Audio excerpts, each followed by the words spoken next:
sa upuan.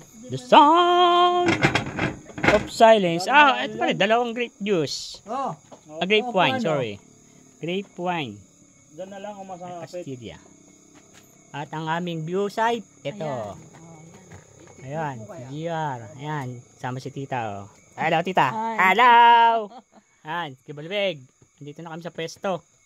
Ay bahay. Dapat yung hagdan na yan. Yung daan, sa baba. Ganyan ginagawa dito ni Bobot. Nagre-release yan. Puro reels yun. Meron pa doon tambayan sa taas. Ayan, kitang-kita. Kitang-kita. GR. Ito. Ayan. Yeah. Sandal mo Yeah, dito. teka. Ito, nakunan mo na ba yan? Maganda. Naghanap kami signal. Ang signal dito eh. Yan, Kaya di makapag-live. Kaya picture na lang. Tsaka video save. Yan. Dito. Ayan kami ha. So ayan yung paligid namin. Ayun. Kitang-kita ang kalawakan. Putik na. Bakasyon. Yung grande.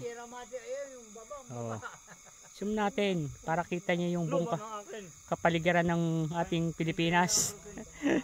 Parting Rizal. Ayan na. Kitang-kita. Ayan sila. Yan tambayan.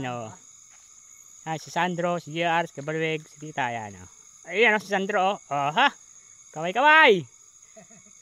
Yan. Late pause na po to. Late pause ang gagawin namin kasi wala pong signal dito. Yan. Dito kami sa babaw ng Bundok Sierra Madre na to eh. Covered, sakop na ng Bundok Sierra Madre sa likod. Kaya ang araw andon, ang asinag, ayun ang sinag sa kabilang side. Yan ang sinag. Ayan ang kalsada. Maganda siya, maganda. Nasa tabi ng kalsada mismo. Yan. So, late upload ang gagawin ko sa kanya mamaya. Bukas pala, bukas. Ayaw niyang lawak na paligid Sauce. Dinaig mo pa ang grabe, ang ganda